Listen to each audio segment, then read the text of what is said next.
Hey guys, so yesterday on Twitter I posted a comment about Damar Hamlin and how they said that they did CPR for 9 minutes on him on the field that night on Monday Night Football. Last week there was a article out of South Carolina where an athletic trainer at an 8th grade basketball game did CPR for 8 minutes, 8 or 9 minutes on an 8th grader and saved that kid's life. So the question that I had was, when we do CPR training, how long are we really practicing for, and is it long enough? Are we able to still provide high quality compressions for an extended period of time? So in tonight's video, what I'm going to do is I'm actually going to do 10 minutes of compressions. Now, some of the conversation that came from this, great points. This is why we teach our coaches. This is why we teach other faculty members, whoever in CPR as well. Ideally, as an athletic trainer, we'd never put in a situation to do CPR for 10 minutes by ourselves. But it can happen. Here I am, I'm in my apartment tonight. It could happen at home, right? We know that sudden cardiac arrest happens at home. It happens in the community. It happens all over the place. And so tonight what I'm going to do is I'm going to demonstrate hands-only CPR.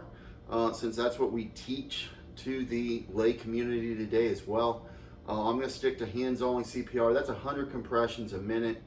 And we're going to do that for 10 minutes. And I do have, you can't see it on screen, I couldn't figure out how to set it up here. But I do have, our mannequin is connected to the QCPR app on my iPad. I do have the ability to see that from here.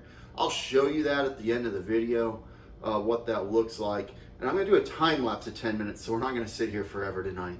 But I wanted to take the time and let's do 10 minutes of CPR and let's see what that looks like from a consistency perspective. All right.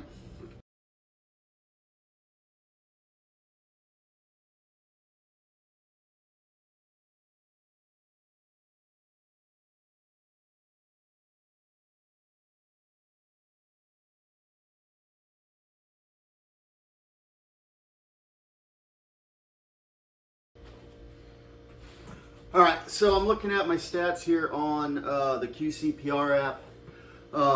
As you're going to see in the video, or as you saw in the video, I had to stop a couple different times. A couple times I had to look to see how much time was left. My back started tightening up. My hamstring started tightening up. I was getting tired. But compressions here, 98% of the time, I was within that 100 to 120 beats a minute. So the pace was really good. The thing that the app kept telling me was that I needed to let that recoil a little better, and let it come all the way up. Compressions depth was good, 100%. So every single one of my compressions was where it needed to be. Just needed to let that recoil a little bit better. So I mean, I couldn't tell you if I've ever done that before. 10 minutes of straight compressions. I did 1,004 compressions is what it registered in that 10-minute period. And it scored it at an 89% overall. But like I said, 98% compression rate was good, 100% depth. So I just have to allow for better recoil. But again, that's the beauty of these devices too. Being able to give me that automatic feedback. But I'll tell you what, like I said, 10 minutes of straight compressions is a lot. And I mean, I practice my CPR skills a few times a year. So I encourage people to practice your skills, practice, because, when it happens, you don't know how long it's going to take. Again, it goes back to hopefully having help, having multiple people there to assist.